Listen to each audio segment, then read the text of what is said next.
Good afternoon, members of the board. It gives me great pleasure to present to you the cyber strategy for 2026. Without further ado, I will get straight into it.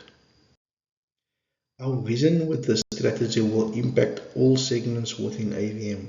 Firstly, we want to create a cyber resilient workforce and culture by introducing a comprehensive cybersecurity awareness, culture and training program. Secondly, we want to maintain stakeholder trust within our ecosystem by protecting the confidentiality, integrity and availability of critical systems and data within AVM. And then last, we want to maintain a secure vendor and third-party ecosystem by ensuring that all vendors are identified, categorized, and risk assessed in line with their criticality to our organization. In terms of the approach we followed, we effectively performed more than 30 rapid and targeted discovery assessments. These were all tool driven and measurable, so it is repeatable and we can substantiate the findings.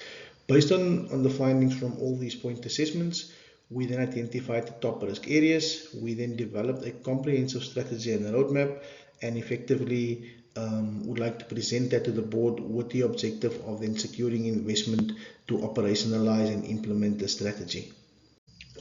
It is very important for the board to be aware that during the development process of defining the strategy, we effectively consulted 5 strategic inputs. First, we looked at several reputable industry reports to get a view of what is happening out there in the industry, out there in our verticals, in other sectors, in other regions, just so that we know we are not creating something that is misaligned to what's happening in the industry. Secondly, we looked at our active risk profile by analyzing past risk assessments, past audit reports, past penetration test reports, anything that can give us insight into our risk posture that was performed in the last 12 months. We reviewed that. We then looked at different industry standards and benchmarks just to get a view of what it looks like from a benchmarking perspective. We specifically looked at ISO 27001, we looked at NIST, PCI DSS, and various other data privacy standards. We then, and this is probably the most important one, we met with all business heads to understand where AVM is going as a business, because we wanted to ensure that the strategy is aligned to our business objectives, and we got input from all the business heads, and that was considered during the strategy development as well. And then lastly, equally important is regulatory requirements. So we did a regulatory universe mapping to really understand from a legal and a regulatory perspective what are the non-negotiable laws, regulations, industry standards that we must adhere to as a business.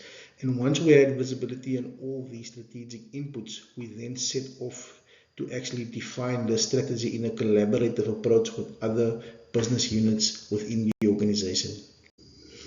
Here you can see that effectively some of the key themes emerging is really the misuse of AI and deepfakes. It's social engineering, targeting the human element.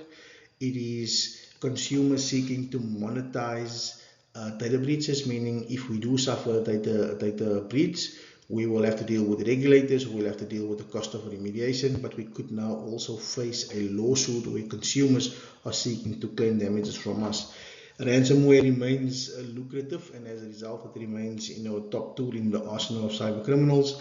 And in third-party risk management is as pervasive as it's ever been before. Just looking at the media, we can see that cyber criminals are not discriminating.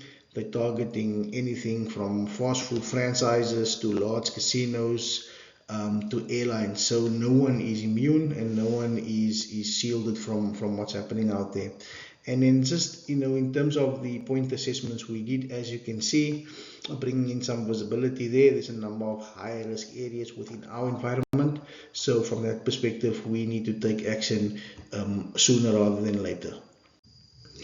Also, just providing a 10,000 foot view snapshot, looking at 2 of our competitors, you can see that, information that's out there visible to any cyber criminal in the world.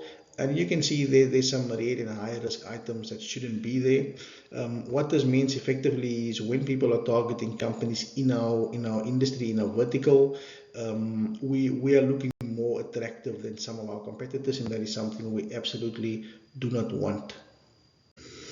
Now, following the methodology that I just presented, looking at various assessments, looking at our risk profile, we effectively identified the top 7 risks this organization is facing.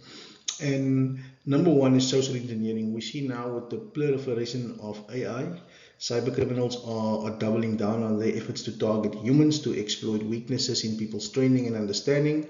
We see that inadequate governance is another area of concern. Effectively, what this means is there's no formal way to table risk. Risk will go unmitigated within organizations, and as a result, it will be exploited down the line.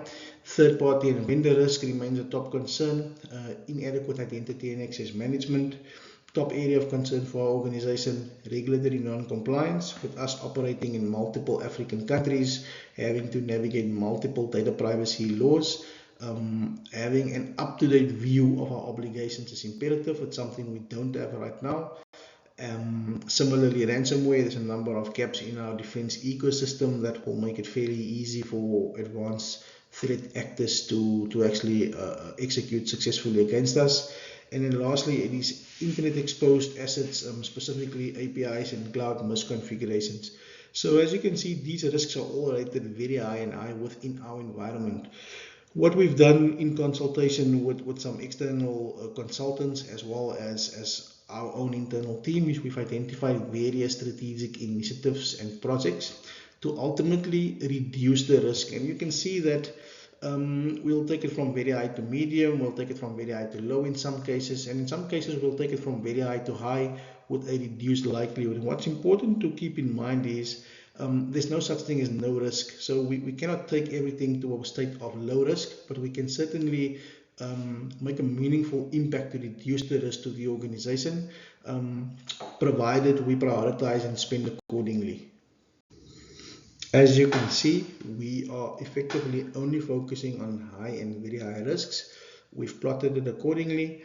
And what I will depict to you now is the various investment options we have and how the different options will effectively reduce this risk within our organization. Here you can see that effectively there's 3 options. The one is do nothing. The other one is, make some investment or limited investment. And then, of course, what we are advocating for is to make an adequate investment.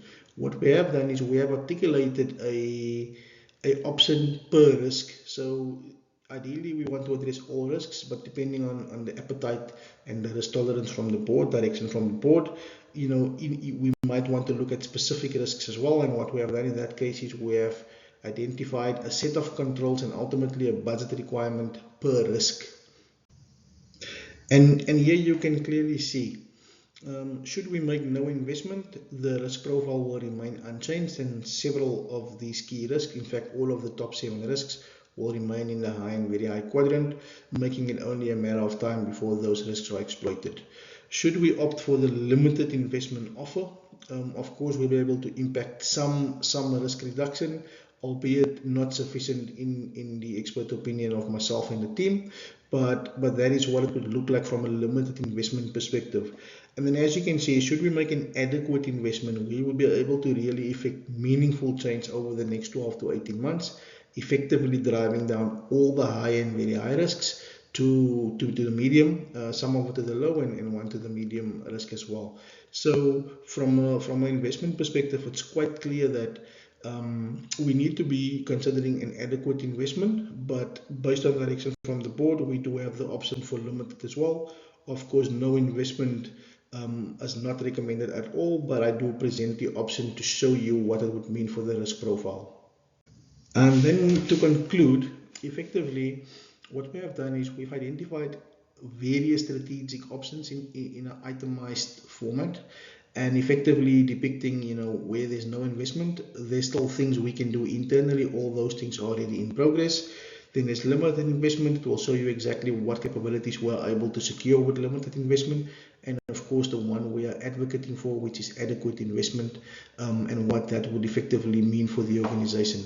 So on that note, I implore you to consider approving the budget for adequate investment, and I thank you for your time.